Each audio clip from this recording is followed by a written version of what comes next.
if I were going to kill you, this is how it would play out. Yikes. And I blocked it out, but I think it was something along the lines of lock you in a basement where no one would ever be able to find you. Wait, he said that to you? You know, people joke about like, oh yeah, you know, like, oh yeah, I would stuff you in a trunk. Like, oh yeah, like if I were going to kill you. You know, I don't think people joke about that, Cara.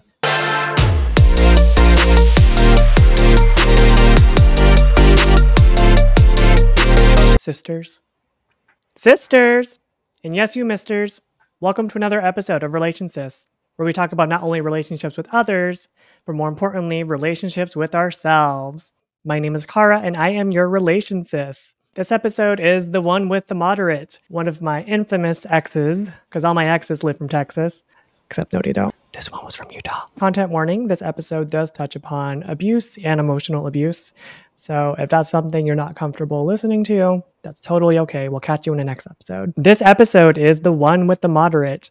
And I know I say this a lot, like this was the one that started it all, but the moderate in my mind is truly the one that really started me on this whole journey to self-betterment, self-actualizing, healing my inner child, and finally doing the work that I talk so much about, and ultimately started what would become Relation Sis and me wanting to inspire trans people through examples and talking about relationships and having those hard conversations. So no, the moderate is the actual one that started it all. Joining me today is one of my best friends, someone who had an integral part in my relationship with the moderate and who has a show-stopping one-liner. I'll let you guess what it is. Introducing one of my best friends, David. Hi.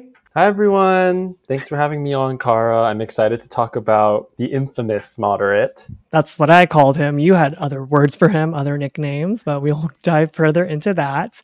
David and I, oh gosh, how long have we known each other? When did you move to LA? I moved to LA in 2017. That's crazy. I was looking at old photos of us and I looked the same, but you looked a lot younger back then. Not in a bad way. That sounded shady. I didn't mean it to come out as shady. Oh, a twink death, perhaps? Twink. Yeah, now we're like tsundere, BL, twang classes. How did we meet? So David and I met actually through a friend who he did not date. They were not, in fact, exes. But how did y'all meet? Y'all met on Tinder? Oh my gosh. So you're kind of right. I matched with a friend of yours on Tinder because I had just moved to LA, no friends, no family. So I was like, well, let me see who I can meet, and matched with your friend. For whatever reason, he wanted to have our first date / hangout be at the club and had us meet at, rest in peace, the infamous Rage Club on WeHo, which is now, I don't even know what club it is anymore. Beaches but they used to do the Game Boy. Thank you, plug for Beaches, promo for Beaches. It used to be every Friday night or something like that called Game Boy, you know, real ones remember.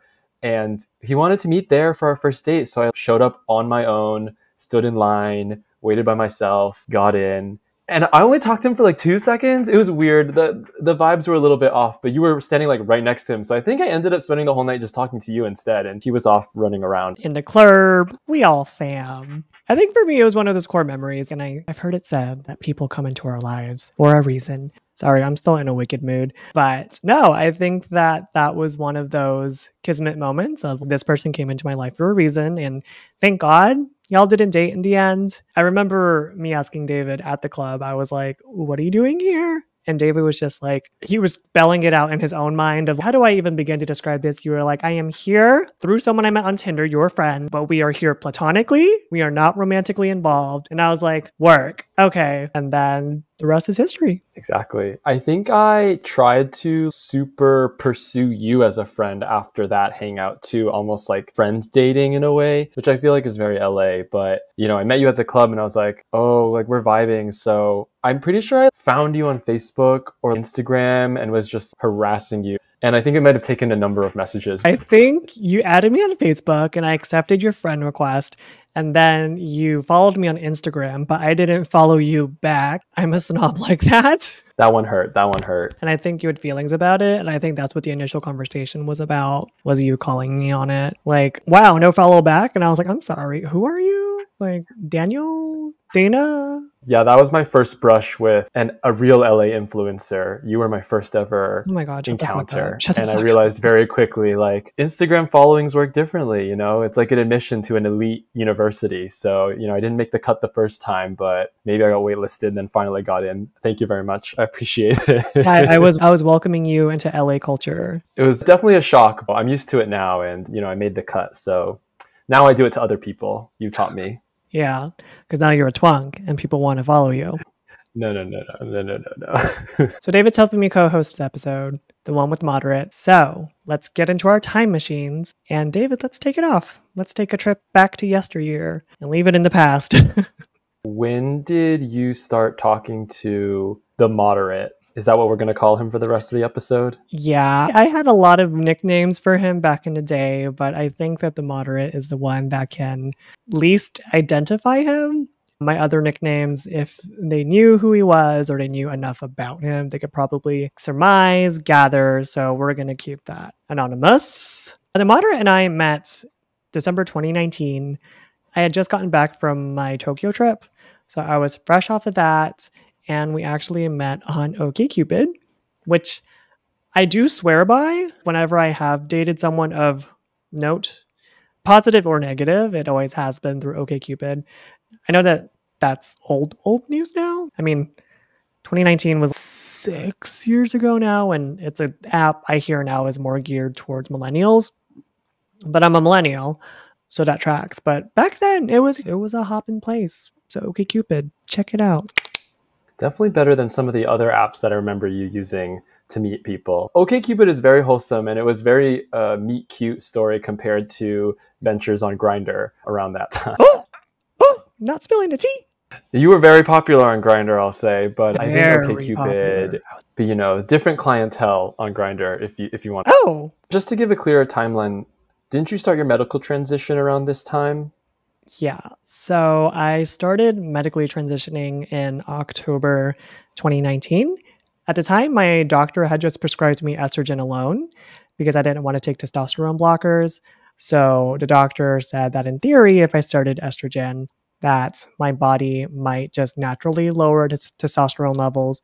So we were just kind of guinea pigging and just testing my dosage to see how my body was going to be affected by hormones.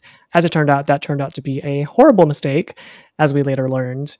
But yes, so that is important for our story. And did you have any other surgeries scheduled around that time? I know at some point later you wanted vocal surgery, and then there was also that phase where you were like really convinced you needed to lower your forehead base brows, but that wasn't around this time. So we're going to call that forehead gate, Neanderthal gate. That was much later, but yeah, voice surgery was definitely something that I wanted to do. So I had actually just scheduled my voice surgery for March 2020, not knowing what 2020 was going to bring. You have good memory. I do remember that was a crazy conversation, the forehead gate, which may be another episode for another time.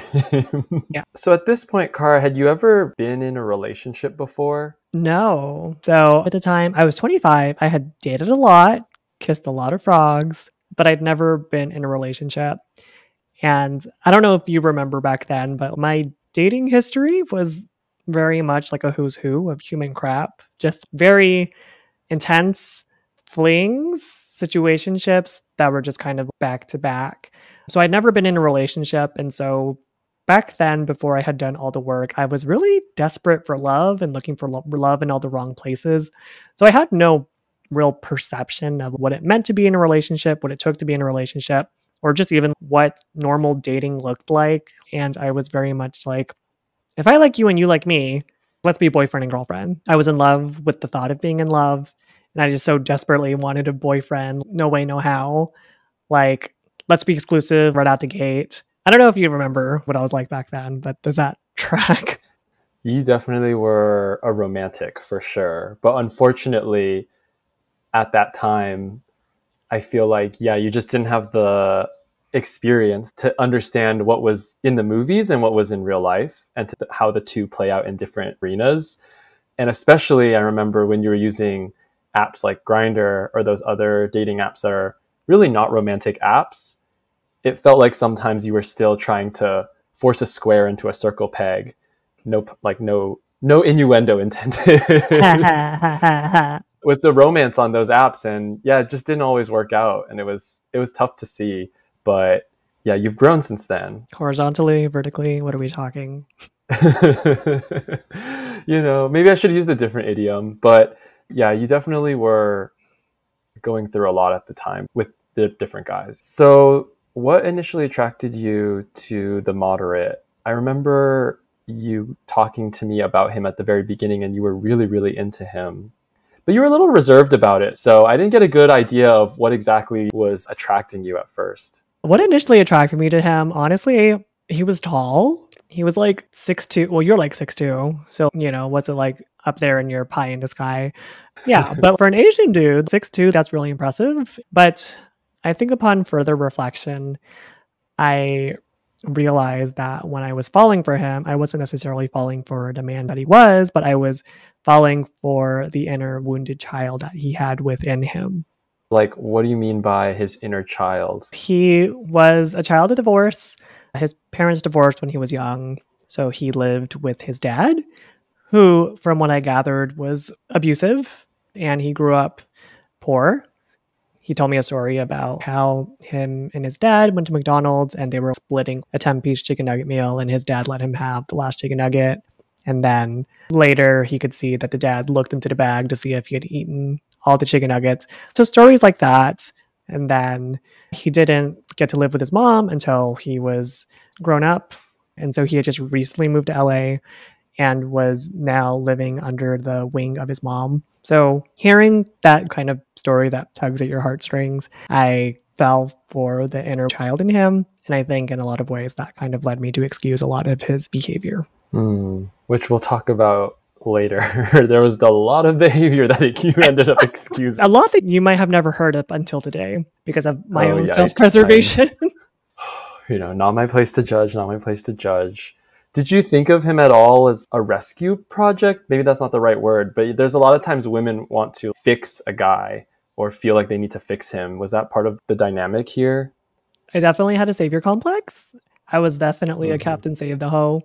I liked wounded soldiers. I liked a project. It was very much giving, I want to help this person. I want to be there for him. I want to love him like he's never been loved. I think back then that was really the people I was attracted to. And that's the energy I was very much attracting. Just wanting to be that for someone, wanting to save them from themselves to my own detriment. Especially because at the time we were pretty young too. It's not like we were old, wise sages. Like how old were you when this happened? Like 20? I was 25 and he was 23. So it was also my first time dating someone younger, which I would not recommend, especially because I'm 25. I'm already a child. Like, what life have you lived? Yeah, I remember him being very young. Hadn't he just graduated college? No, so actually he didn't go to college at all. I think for me back then, I had a pattern of selling myself short, having very low self-esteem and not necessarily knowing my worth. And so the way I justified it to myself was, you hear about those people that are like someone who hasn't really achieved much, meaning they're not working, yet they want someone who has it all, 6 figures, a house. And so it's like, I operate on the thought of, okay, well, if I don't have these things, then how can I expect that of someone else? But I think I overcorrected in this moment because for me, I was like, okay, I'm fresh out of college myself. Like, I haven't really achieved much in life. So it's like, and I really asked that of someone else. I remember I was at a dinner with my friends and I mentioned that I was dating someone who didn't graduate college. And my friend just had an ill look on her face. I think at the time I just didn't really have standards. And so maybe to the point where I was just inadvertently lowering my standard or just thinking like what I deserved, if that makes sense. That does make sense. And I remember saying something similar to you when you first mentioned him to me. And this was even before the other red flags, which become very apparent later on. But it was his age, really. It was very, very young. And it did feel like you were just grasping at something that the timing it wasn't right. The age gap was a little bit funny. I mean, guys, our brains don't develop till we're like, 27? So yeah. I was like, that's a child. I'm cradle robbing. And just to set the record straight, I think even within the past 5 years, especially with the Gen Zers, I don't think that having a college education in and of itself makes someone of higher quality. But I also want to say that I think it is not unfair to expect someone to have at least the same level of education as you, as a baseline. Yeah, or like some other life experience that could find interesting or talk about. But he was just too young. He didn't have that experience either way. Mm-hmm. But you were still really into it. So what kind of fantasy were you living? I remember it felt like I was talking to someone who was living a totally different reality than what I was hearing. Yeah, I think I let my imagination run wild. He was working seasonal jobs. At some point, he was working for UPS, and he was very much still under the bank of mom. His mom was more affluent now, so she was able to support him. We were running away with the fantasy of, oh yeah, one day he was going to take me out to Japan and we were going to travel the world and do all these things. Well, you can't base your life off of a fantasy because we're all going to talk about when we're millionaires, we'll have all the money in the world to do whatever. But it's like, okay, well, that day is not today. And if there's nothing tangible that suggests that this fantasy is anything more than a pipe dream, then like, what are we doing? But again, I was 25. I didn't know any better. So I was so in love with being in love that in my head, I was like, love is enough. Love will keep us alive. No, it will not. You two were basically that couple that's like, it's us against the world. And did you really believe him when he said stuff like, we'll go to Japan someday? I mean, I'm embarrassed to say it, but I loved riding that high. I loved the honeymoon phase. I just loved the feeling of having someone there, having a partnership, and whatever that looked like back then, for better or for worse. And then when you first met him, tell me a little bit more about that. So our first day, we went to get boiling point. You might have heard of it, David. You take all of your guys to boiling point. Bitch, I take you to boiling point. The first time I took you to boiling point, you and all your other hoes. This is amazing. I do love boiling point. You know what? It's a great first date spot. So we got boiling point, and he ordered the extra flaming spicy one, and it went down the wrong pipe, and so he choked and gagged on it, like sputtering water, and he was just so embarrassed that he literally locked himself in the bathroom for 5 minutes. I checked my Snapchat, and he had posted to his Snapchat story like, fuck, kill me now. Then I was just kind of like, okay. And when he came back, he was despondent for 5 minutes. He was like so deeply embarrassed that I didn't know if he was going to be able to recover from his embarrassment and his shame, and if that was just going to paint the rest of the night. So I think in that moment, I saw a side of his insecurity, despite him putting up a good front. And I guess in some ways that also made me fall for him more? ? Because it felt like he was being vulnerable with you? I had a soft spot for that. Not because they were insecure, but seeing the humanity. Again, seeing that wounded child inside, that I was like, let me nurture you. Let me nurture you. Let me feed you food that you're going to choke on. Gagged. You were very nurturing at the boiling point. So did you see any other insecurities, or that was kind of like the big one? That was the one that stuck out in my mind. There are more insecurities coming, so just you wait. First of many. After that date, how often were you guys seeing each other after that, or communicating otherwise? We texted every day, and you know how I get about texting. I remember sometimes that I sometimes felt like I was texting a coworker. No, that's how you text, Cara. That's how I describe it. How do I say this? Curt? The way you text is it's very curt. It's very, please see my prior email. Like I think you have literally said, please see my prior texts. Shut the fuck to up. Me before. So,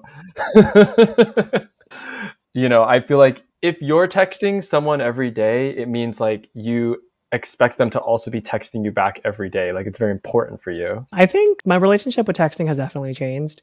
And I feel like my approach to texting now is very much a trauma response to how texting was for me in the past. As you know now, I hate texting. For me, it's like purely text is for information. Like if you want to send me a meme, I'll laugh react at it, and that's end of conversation. But if you need to have a conversation with me, call me like a grown-up millennial. I hate small talk, and texting for my OCD was a really big trigger because I shit you not, I would get to work at 9 a.m. And you know the 3 dots for iMessage, you can see when someone's typing. I would literally just have his text thread open and I would leave my phone unlocked so I could just stare at the screen waiting for the 3 dots. Like, that is how crazy I was when it came to texting. For me, I was very in my head about when's he going to respond. My OCD brain would like, okay, he responded 3 minutes ago, so in 3 minutes I'll get a response from him. It was bad. So the reason why the hormones were an important piece of this puzzle was because I was learning to work with my new brain and my hormones were not working because what ended up happening was my body was increasing its estrogen level, but as a result, my body was overcompensating and producing even more testosterone. So I had cis woman levels of estrogen, but hyper masculine levels of testosterone. So my brain was a mess. I remember going to my coworker's office and my coworker's son came to work. And this is a core memory of his.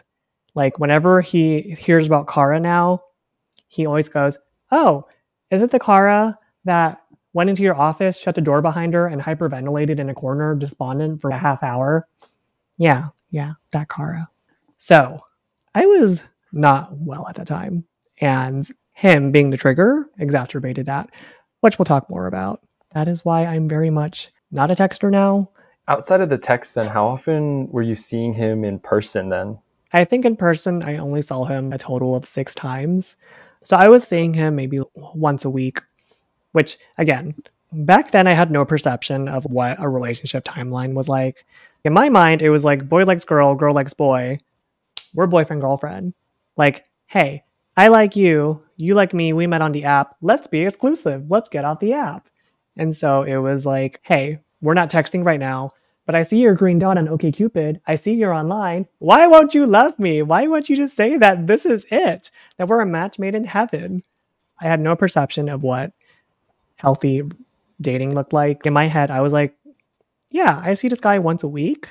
That's enough. I didn't realize that someone who you're seriously trying to date, you would ideally see them more than once a week, depending on the relationship, obviously. So at this point, would you say you two were a relationship or a situationship or just seeing each other? To be honest, I never had a really clear understanding of what you two were at any given moment. Honestly, I think we were just people that were going on dates. Yeah. So when I say the word relationship, I'm using that term very loosely as it pertains to this. Okay, so you weren't even official yet. How often was he the one initiating? 5% compared to my 95%. It was bad. I was very much that person like, hey, I'm free every day this week. When you're free, let me know. That makes me want to throw up in my mouth. Those 3 words, let you know, let me know. That open-endedness, I hated that. So I was throwing my schedule wide ass open for him. Like, come fill my schedule, not anything else. But in those moments where we weren't hanging out, I was essentially trying to make myself his dream woman. He was a weeb. He was really into anime. And so his favorite anime was Hunter x Hunter. Is it Hunter x Hunter? I have no idea how you pronounce it. It's a really good anime, so okay. We'll give him that. I didn't see it that way. Like I was 6 episodes in, and I was like, "When does it get good?" And he was like, "Okay, cut it. If you don't think it's good from episode 1, this is not it for you." I was just immersing myself into his world, trying to be his dream girl. I really started losing myself. Oh, you were gonna become a waifu. Yeah, except I have no ass or tits, so. Okay, so let's rip the Band-Aid off. We are calling him the moderate, but what were his politics, Kara? We call him the moderate. You call him a Nazi. Alt-right is, I think, what we would describe him as today. Okay, let me backtrack it, okay? At the time, he himself identified as a Democrat. Like, he liked Obama, but he came from a family that was very Trumpy. I mean, he grew up Mormon, and his other side of the family, they were also Trumpy and very whitewashed. But he himself identified as a Democrat. So I took that just to mean that he believed everything that I believed, which turned out to not be the case. And so one of the traps that I fell into was I started filling in the blanks for him instead of letting himself fill in his own blanks. What I mean by that is that I started making assumptions that he believes everything that I believe. Okay, he's a Democrat. Okay, he loves Obama. So he must believe in social justice and equality. Actually, one of the first things that when I was face stalking him on his Facebook, I went back to the beginning of his timeline. And one of the videos he shared back then was, he was a big Ben Shapiro head, which if y'all know anything about Ben Shapiro, very anti-trans. That to me was a shock of like, dude, you're going on dates with a trans woman. So I called him on it and I was just like, okay, high school self is not necessarily present day self, but where do you stand on that? And he was like, yeah, obviously I see you as a woman. So I consider that a fluke. I was like, okay, people have the capacity to evolve. So I was filling in the blanks for him. And I was thinking, okay, he is a Democrat. So he must believe in things like racial reconciliation. Not necessarily. He was a cop lover. He hated when people said Black Lives Matter. He did not believe that white privilege existed. And I will say that this was a turning point for me because I was someone that was pretty much raised, at least in college, to just kind of regurgitate liberal jargon without necessarily knowing my true beliefs or where I stood on the issues, which I think was also part of the problem, which we can talk about after. So, point being, he had a lot of ideologies that were at odds with mine and my beliefs. How did you find out about that stuff? Did you start asking questions to get a sense of this? Once we started having regular phone calls, it just started coming out. There just got to a point where I was afraid to ask questions because I probably knew where his answer was going. And I knew that I wasn't going to like the answer. So as it came up, I was like, do you own a gun? Yes. I was very much just like, guns, ill. Like that was my position at the time. And then, have you ever been involved in the juvenile delinquent system? Yes. It was just the questions I was afraid to ask were probably the questions that I should be asking. And as it turns out, everything that I was afraid to ask turned out, in fact, to be true. And did you stand your ground when he was saying these things? You know, you had different beliefs, obviously. I think there were moments where I would be able to give a teaching moment, like when talking about the Black Lives Matter movement. I was able to communicate that Black Lives Matter is saying all lives matter. It's not saying that all lives don't matter. It's that saying Black Lives Matter itself. It's not a controversial statement. So in losing myself and trying to become his dream woman, I noticed that I was starting to delve deeper into his politics, including going down a Ben Shapiro rabbit hole, which is really embarrassing to admit. But in my head, I was rationalizing it as you can't know what you support without knowing what you oppose. But as I went further down that wormhole, I started questioning what was what.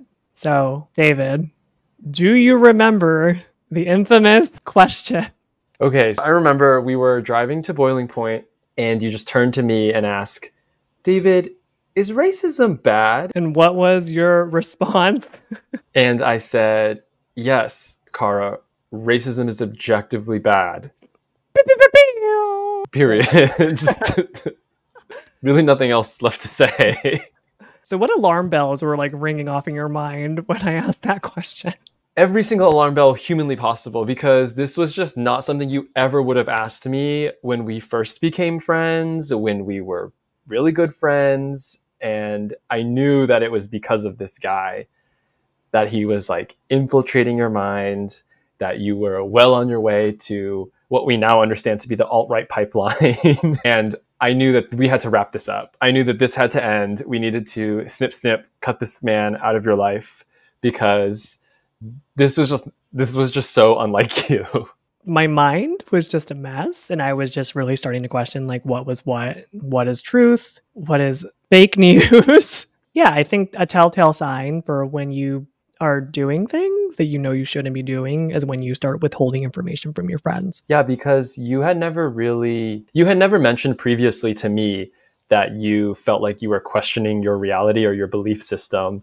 So he was making you question a lot of what you believed about the world. In what other ways, though, was he triggering other things like your OCD for you? So one of my big OCD triggers is harm. So that's harm coming towards me, and or harm directed towards others. And so I think at the beginning it felt like it could be innocent in terms of like, hey, oh my gosh, you're so tiny. Like if I hugged you, I could just crush you. Like you're so small, you know? That, depending on how you look at it, could be innocent, it could be cute, it could be, like, why would you say that? But in context, I think you'll see. I'm trying to say this without it coming like super creepy. But you know, when people say things like, oh my gosh, I wish I could just put you in my pocket, or like, wish I could just slip you into a letter, like a love letter or whatever. So that eventually metamorphosized into, okay, it's giving OJ. If I were going to kill you, this is how it would play out. Yikes.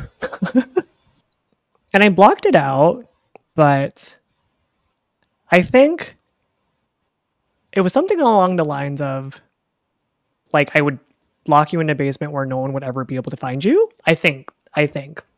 Like, that's, yeah. Wait, he said that to you? Yeah. I don't know. Like, I don't know how you could put, you know, if you put on a lighter, happier tune in a rom-com, you know, people joke about like, oh yeah, you know, like, oh yeah, like if yeah, like I would stuff you in a trunk. Like, oh yeah, like if I were gonna kill you. You know, I don't think people joke about that, Car. Okay. So harm coming to me, but then harm coming towards others. And so I remember one time we were talking about a really prolific serial killer. I don't know which one it was. Okay, so I'm going to say a word that is not the word. Let's say I'm talking about grape soda. So we were talking about this serial killer. And he said, oh yeah, if I ever got my hands on that guy, I'd rap the hell out of him. You catch my drift? I'm scared. No, are you catching my drift? Yeah, I understand what you're saying. So, you know, I was so taken aback by the comment. It's a weird thing to say. I was like, what do you mean you would rap him? Like, you don't even like guys like that? And he was like, revenge boner. It's what happens during guerrilla warfare when people rap the people in the villages. And I was like, okay, so not the response I was hoping for, like premeditated, had given some thought, not only did not address the outlandish thing he said, but doubled down on it. I did not go about it with the proper channels. Like I essentially let him know, hey, I'm in a bad mood, but I wouldn't tell him why. And then later when we would hop on a call, I'd be like, yeah, I had negative feelings towards. So I essentially implicated him in my suffering or my OCD, which I think that's on me for just not nipping in the bud and not standing my ground and being like, why would you say that? Like, that was a weird thing to say. Like, that's not something that you should ever wish upon anyone. But him doubling down and be like, okay, well, if you knew the horrible things that the serial killer did, you would feel similarly. So point being, not someone who was healthy for my OCD, and in a lot of ways triggered it. Is your mind just... Yeah, I'm not really sure how to react to that, I'm gonna be honest with you. That's really scary, Cara. I'm really sorry you had to experience that. I didn't do a good job of standing my ground and calling him out on his shit, but a part of that was because of my attachment style. I am anxiously attached. Where I was in my dating life at that point, it truly felt like at any time the other shoe could drop. Like it always felt like if I just sent one too many texts, like one text too many would be like the difference between make or break in this guy I'm seeing, like to get ghosted. And so I was in a headspace of wanting to keep the peace, wanting to keep this person. And so I would try to put my foot down and be like, why would you say that? But the anxious part of me not wanting to lose this person would ultimately give in and be like, no, I'm not saying that you can't say what you want. Like, of course, freedom of speech, you should be able to say what you want, so that I would just enable that kind of behavior. What I should have said back then was, okay, you're allowed to say what you want to say, but I'm allowed to have feelings and call you out on it. But I didn't have that strength in me. Which also kind of goes back to the political side of, in his head, it just seemed like there was a lot of things he couldn't say. Okay, I can't joke about rapping people. I can't joke about harm coming to you. I can't say the N-word. Tough, so many rules. I know. Oh my gosh, I was suffocating him. How could I? Can I ask, like, around you, it sounds like he might have been even more toned down. Do you feel like he was worse online, like, on his own? Yeah, he had quite an online presence. And the more we talked on the phone and stuff, so he was a huge gamer and he was really into dueling card games online. And while he would talk to me on the phone, you know when people like read out what they type? So he was a master trash talker, if you will, but he would message people that he was dueling with online and he would say things like, I'm going to kidnap your sister, or I'm going to feed you lard and sew up your asshole, things like that. And he's saying it so proudly and gleefully.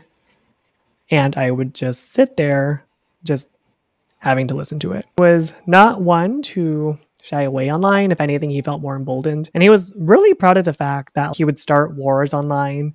He had been consistently banned on Facebook for starting wars and commenting on comments. But he was in a headspace of like, oh, they just can't handle the truth. Oh, they just can't handle me. And if his account got suspended in gaming or on Facebook, he would just create another profile so he could keep at it. Oh, okay, so he was terrible online. Like, truly a menace. One could say.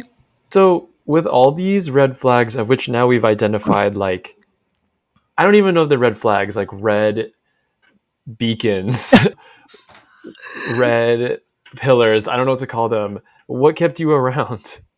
I had low self-worth. And in my head, it was better to be triggered by all these things than to be alone. But also, I had surgery scheduled in 3 months. And so in my head, I think there was a part of me that was wanting someone to share that journey with, someone waiting for me back home, someone to help take care of me and stuff like that. So I think that was the headspace I was in as well. There's also a part of me that had this fantasy of, speaking of fantasy, there's a part of me that thought we were going to be Kim and Kanye running his mouth and me just being Kim, like, oh, that Kanye. He just says the darndest things. You can't control him. You can't stop him. He's just going to do what he's going to do. And we're going to be some power couple. Again, warped perception of what a healthy anything looks like. But yeah, 2019 Kara had a lot of growing to do. And of course, now we know that Kim Kanye relationship, that back then, that's how it looked. Like, we know how that's played out. Swimmingly. You know, it could have been something similar for you, but thankfully, you didn't quite have to deal with that same fallout. No, because I got out. To freedom! Whee! You were pretty cagey during this whole experience with me. What were you telling your other friends? You certainly weren't telling me everything. I didn't really tell anyone about it till after the fact. Like I said before, I was withholding so much information from friends because I knew that these things were deal breakers, which is a telltale sign of your conscience telling you this is not something that you should be doing. This is not someone you should be interacting with. Were you worried at all that if we knew more details, especially the more like super red flaggy stuff, we would be putting our foots down and pressuring you? I think it's one of those things that you want the people in your life to like the person that you're dating. So you curate an image or withhold certain information that you know would in fact be deal breakers. I mean, there were plenty of red flags. And so I think, yeah, being aware that this ain't right, there's something very, very wrong here, but not ready to face that. And especially, you know, have my friends also be trying to pull me to safety. Did you guys ever say the L word? Did you ever get to that point? No, but I never said it to him. And when I look back at it, I think that, did I love him? Yeah, but that's because my perceptions of what love feels like were all wrong. I've learned now that a lot of our associations with love come from our childhood. And maybe you can relate to this, like us as Asian Americans, we don't really live in a culture where things like I love you are like said freely. I actually was. My mom told me she loved me every day. I don't know about you. Well, aren't you special? Yeah, I am blessed. But Asian American households are very deep rooted in achievement. So things like praise or compliments are not necessarily freely given, which communicates to us that love has to be something that's hard earned. Like if you are not achieving, then you are not loved. And so I found myself always attracted to people where there was some challenge in the way, that there was always something that was standing in the way. So that's why I found myself being attracted to basket cases, people that had a lot of trauma, people who I wanted to save, who I wanted to be good for, or pursuing people with big age differences or long distance relationships. Like there always had to be something difficult. So in a way, you feel like this was kind of triggering to your inner child. In more ways than one. Again, this was not something that I learned about till later with reflection, but I remember there would be times where he would call me after work and he would just be screaming, ranting on the phone, like fuck work and fuck everyone on the road. And I would just freeze and essentially like being like a verbal punching bag. It wasn't directed at me, but still having to be around that kind of energy, just having to soak that all in like the sponge. But it harkened back to my childhood where people in my family would be screaming on the phone and asking rhetorical questions or, things that weren't necessarily directed at me. But then I would just be quiet and silent and soaking it all in. But then the person screaming on the phone would be like, "Are you still there? Say something," And so I realized that that's my trauma response. But when it comes to love, it's always going to harken back to your childhood. And so instead of choosing people that make us feel good, a lot of times people will find someone who's familiar to them. So that feeling. So I realized that I felt this feeling before. Someone who was unstable, angry, would lash out, who would use you as a verbal punching bag. That was very indicative of my childhood. So I remember just being on the receiving end of this from someone who I was dating and being like, I know this feeling. But I think that also led me to this person because this is what I come to expect. And that's why people who are in abusive relationships, they find themselves in that vicious cycle because this is their normal. So they have nothing else to compare it to. So that's why people find themselves with what's familiar instead of what's good and healthy. You've learned a lot from this relationship. So there was one specific night that was very important in the course of this relationship. It involved a sleepover. Can you tell me about that? All the sordid details. No. I don't know. Are we allowed to say? Are we allowed to? Are you allowed to? I'm not getting into all that. So I did sleep over at his place one night for New Year's Eve. So we dated 6 weeks, and maybe within like 2 to 3 weeks, I went to his place for the first and only time, as it turned out. And it was a nice condo. So seeing a man that could keep a home made me even more enamored with him and kind of a fantasy of, wow, this could be my future home. I mean, he lived by himself in a condo that overlooked the ocean. It's like, oh my God, I can come here all the time and we can just like kick it. You yearn to be a stay-at-home woman. Yeah, that's why I do podcasts like these. You wanted that kitchen island so bad. White granite countertops. Exactly. But anyway, so you're visiting his condo. What was he like with you in his space? I could tell that he was very territorial and protective around his space. I remember he was giving me a tour and we walked into one of the bathrooms, multiple bathrooms, and he forgot to put his bong away. And just like with the boiling point incident, he was super embarrassed about it. And it took him like 5 minutes to recalibrate. So I could see that he was very guarded regarding his space. I could see that there were chinks in the armor. What did you just call me? I could see the wounded child in him. It wasn't just that. There would be moments, despite how tough he was online, starting wars, but there was also a very sensitive side of him that didn't like to be slighted or teased or made to feel silly. One of the things is that he was part of I won't say which artist, but he was part of a YouTube channel that stanned a specific pop idol. And once he told me about that, then obviously I was going to go look for it. But he was really embarrassed by that and hung up the phone and would not talk to me for the rest of the night because I had just infringed upon his privacy or made him to feel small or silly. I thought it was cute, but for him, he was very, very protective about that. I think it was just a stark contrast to like the online bully persona, master trash talker that he portrayed himself to be. Wait, we can cut it, but what pop artist was that again? Oh my God, he was oh my God, crazy. Okay. All right. Yeah, we that's too embarrassing. That's too embarrassing to reveal. That's too embarrassing. So then what happened for the rest of the sleepover? Was there any, canoodling? So we kept hearkening it back to Bible study. We were only going to do holy things because, blessed. As you should. Redacted. Mm-hmm. Any nice moments, like any pillow talk you remember? We didn't sleep much that night and we were genuinely just talking. But I do remember that my OCD got triggered at some point because he was telling me, yeah, it's so great getting to start the new year with you. This isn't really something that we're going to be able to do all the time. And my mind latched onto that. Like, My OCD kicked it into high drive. I was like, what do you mean we're not going to be able to do this all the time? Like, are you cutting me loose? Are you slightly petering out? Did you ask him what he meant by that? I did. He could tell that my mind was very fixated on it. He tried to make light of it, but this will come up later in the story, but it was of note. And now let's talk about the next big issue or incident, which is Mexico. Tell me a little bit about that. So his family had a beach house out in Mexico, and it was an annual tradition. Again, I'm a boomer. I was like, okay, I'm in California. You're in Mexico. There's probably no signal out there. Oh, I don't have a payment plan for international calling, whatever. So I guess I'll just talk to you in a week when you get back. And there was a part of me that was like a feeling of relief of, okay, this person is genuinely just unavailable on vacation. Also, there was that part of me that was like, I'm already seeing a lot of flags. He triggers a lot of feelings inside me that I don't necessarily like feeling. So I was like, a week vacation from him and from the situation would be nice. No, we talked every night for a week. And what was the specific incident that occurred in Mexico?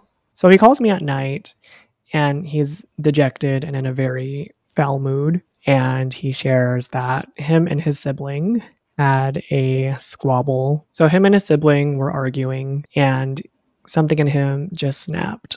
So he threw his sibling into the pool and he was remorseful and deeply shameful about it. He was like, I don't know what came over me. Like, I don't usually do things like that, but I just wanted the situation to end. And obviously my sibling's upset about it. I don't know what to do. But because of the squabble, he got a talking to by his stepdad, which, background story, him and his stepdad don't have the best relationship. Stepdad had a drinking problem, probably abusive towards his mom. Him and his stepdad also had an altercation.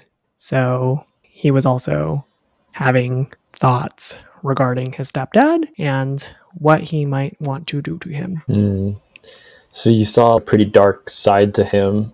What made you still like console him in that moment? I mean, it sounds like he was saying some pretty scary stuff. I mean, someone just bears your soul to you. If someone's confiding in you, like, hey, I did this thing, or I have these thoughts and I know that they're objectively bad. What was I supposed to do? Agree with him? Like, yeah, that was bad. You need help. Go seek help.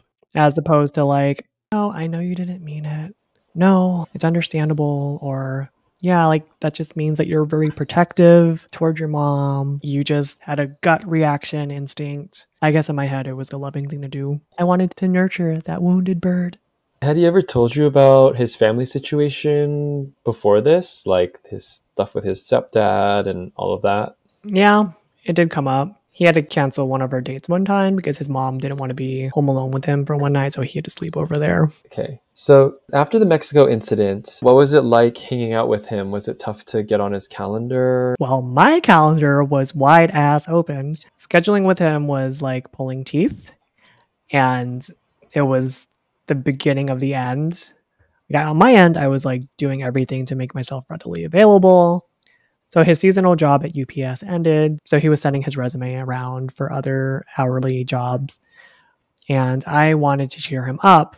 And I was doing all the heavy lifting, saying like, hey, like you're having a bad day. Like it'd mean a lot to me if I could bring takeout to your place. And he was like, sorry, I'm not really comfortable with that. I'm not really comfortable with you coming over. And I remember one time we had a Benihana date. And afterwards, this was in my part of town. So after dinner, I was like, hey, do you want to come up? And he was like, sorry, I don't really feel comfortable with your roommates in the apartment. There was another time when we were supposed to have a date, but then his mom was deeply affected by the passing of Kobe Bryant. So she had an impromptu dinner seance to revel in Black Mamba. When people get so deeply intrinsically emotionally linked to celebrities that they don't have a personal connection to, I don't know, I feel weird about it. Yeah, I mean, it definitely was a random impediment to you hanging out with him that... How dare he? And so he ended up not really being able to hang out with you, it sounds like. So he rescheduled on me once for the Kobe Bryant dinner, and then we made plans to get dinner in my part of town. So it's the day of. I'm talking literally like 2 hours before he's supposed to pick me up for dinner.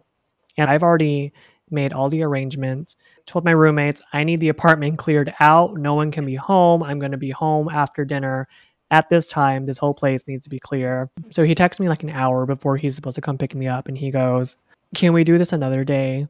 And I was like, okay, why? And he was like, I don't have any clean clothes. And I was like, well, you can do laundry at my place. And he was like, well, I don't really want to be there when your apartment people are over. And I was like, okay, well, good for you. They're not going to be home. And he was like, sorry, I'm just not really comfortable. I mean, you know Kara Chang. You know how Kara Chang does with changes? Yes, I have suffered the wrath of Kara Chang many a time for making plan changes. I would not wish it on my worst enemy. So one of my besties made fun of me later. Because forget homicidal thoughts. Forget being a racist, neo-Nazi, whatever. The straw that broke the camel's back for Kara Chang was being canceled on one too many times. Yeah. So, and he deserved it. Yeah. So I didn't talk to him for the rest of the night. He texted me saying like, baby, I'm sorry. I didn't respond to that. And this was the calm before the storm, before Tsunami Kara fucking hits him. Like he doesn't even know what's coming. So I texted him the next day, dear moderate. Like this was in a text message. This is so cringy. The fact that I did dear moderate. I laid it all in the letter and I was just like, your walls are up. And every time you come up with some excuse and I find some solution to rectify the problem, you come up with some other excuse. And so it's just like, I can't live like this. Like I can't deal with this. And so, you know, it was very much wish you all the best. Hope you find what you're looking for. Signed it. Regards, Kara. So cringe. Guess how he responds? How? Yeah, I don't blame you. Good luck. That's it? No regards? No. He sent that within like 3 minutes of reading the text. Oh, wow. He immediately posts on his Snapchat story, what the fuck? Which is more of a response that he gave to me. Yeah. Wow. So that was the end. Well, no, actually, no. So 3 days later, he sent a text that was kind of heartfelt. Again, when people send texts like that, it's not about the person, it's about themselves. You know, tying this up with a bow. Like, oh, I let my ass hang out, so let me try to end this on a better. So he said something to the effect of, I couldn't give you what you want when you wanted it, which is succinct, which is accurate. You know, thank you so much. I learned so much from you. I'm really thankful for this experience. And then 2 weeks later, he texts me again saying, hey, Kara, I was wondering if we could stay friends after all this. No romantic benefit and trauma. I was a mess during the withdrawal. Let me remind you, like COVID happens the month after this all happens. And when you are in love with someone, enamored, infatuated, and when you go through a breakup of any sort, like your drug of choice has just been ripped away from you. It took me a really long time to heal. Mostly because by the end of that whole thing, I couldn't recognize my face in the mirror. Like, my self-concept was shattered, obliterated. I couldn't tell my ass from my elbow. So it took me a really long time to rebuild myself. Is that why afterwards you really wanted to do the forehead thing? No, I just didn't like my forehead.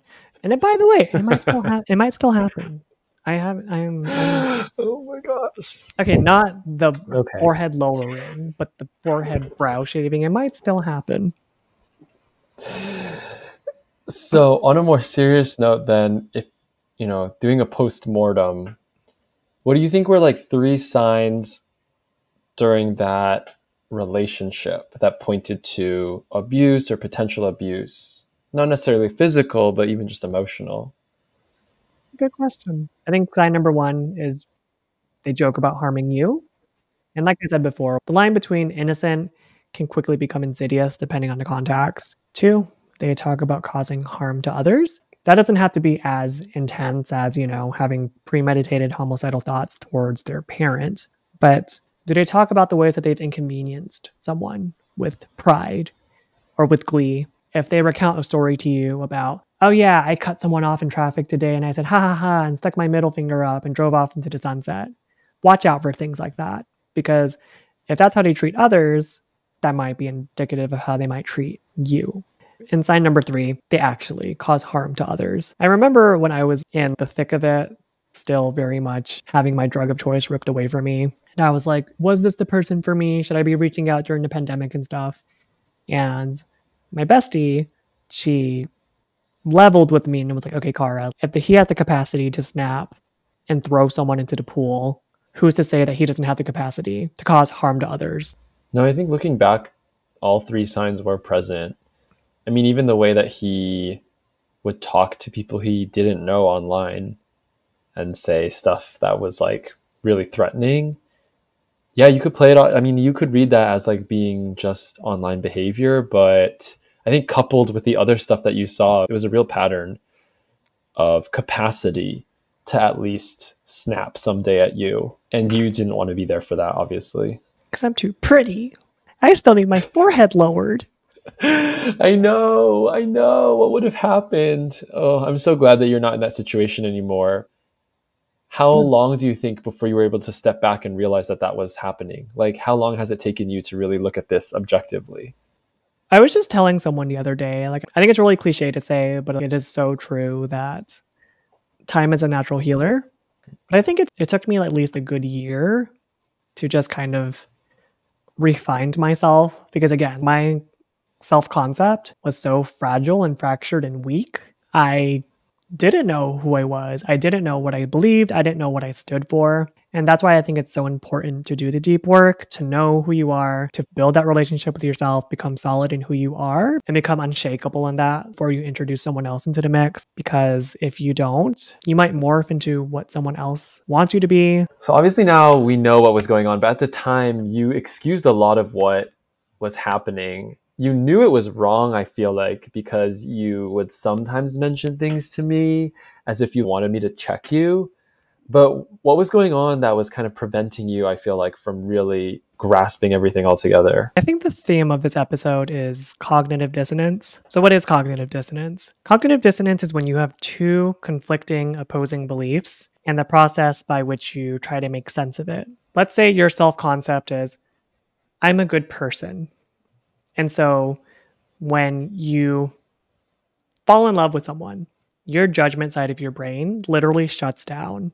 And so if you shared with me, hey, this guy I'm dating has homicidal tendencies, jokes about harm coming my way, I would have told you, like, girl, you in danger, get out, run. But when you yourself are in that position, you tell yourself, I'm a good person. And so I would never fall for someone flawed. I'm a good person.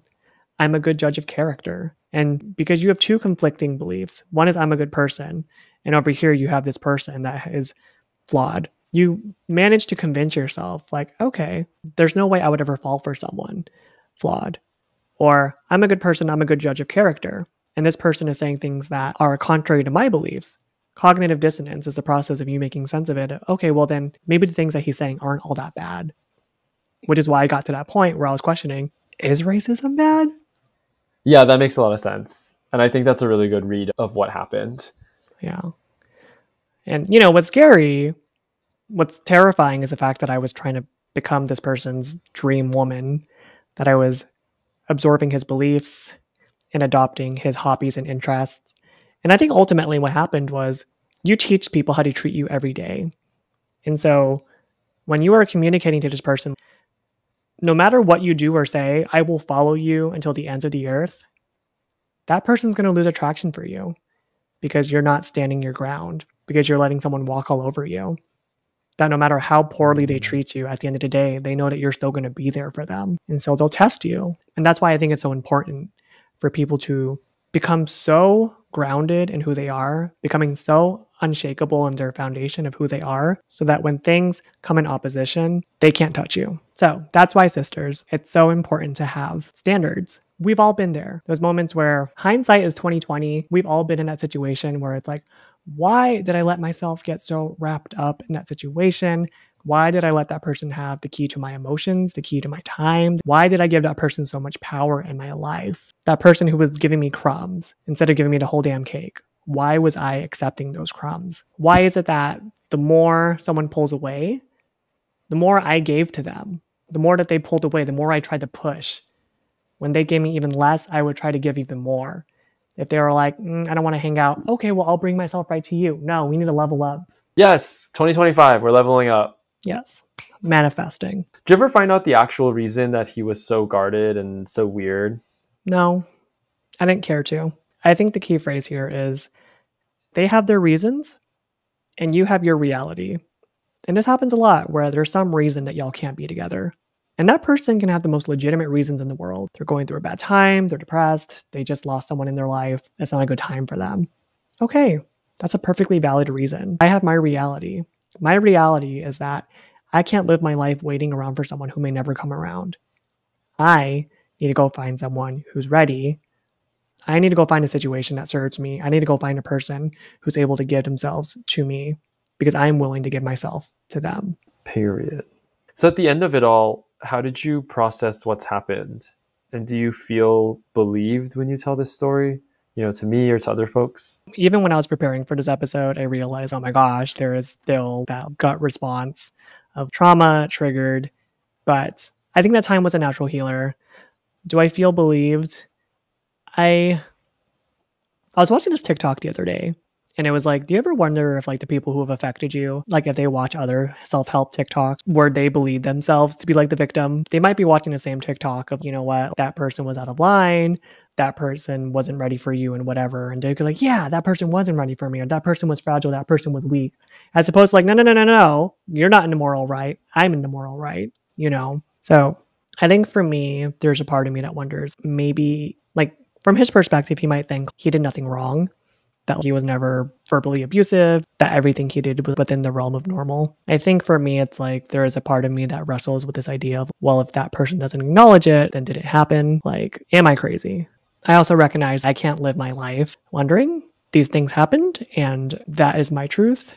And whether or not someone wants to spin it any other way, then that's their prerogative and they have their truth and I have mine. And we believe you. Constance Wu said, believe women. We believe women. In this household, we believe women. And I think everything that you've recounted shows that you have a real grasp and mature understanding of what happened. I don't think you're being vindictive or trying to spin it anyway. You really do see things for what it was. David, thank you so much for co-hosting this episode with me. We are leaving for Disney World in less than 3 weeks. I'm so excited to celebrate your big 3-0. It'll be my first time ever Disney bounding, which I guess is a thing, but I'm very excited. Yeah. To LARP. 3.5. She's 30 and a half. Yeah, that's true. You've been planning this Disney trip for half a year. I got the RSVP fully 6 months ago, but now it's actually happening. I'm very excited. Yeah. I know. I'm so excited. Yeah. Thanks for having me on, and thanks for dispensing the wisdom as always. It's really eye-opening for me to hear this, and I'm sure it will be very helpful to everyone who's listening as well. Thank you. Thank you for joining us for another episode of Relation Sis. This is Kara, and remember, somebody loves you. You. Bye.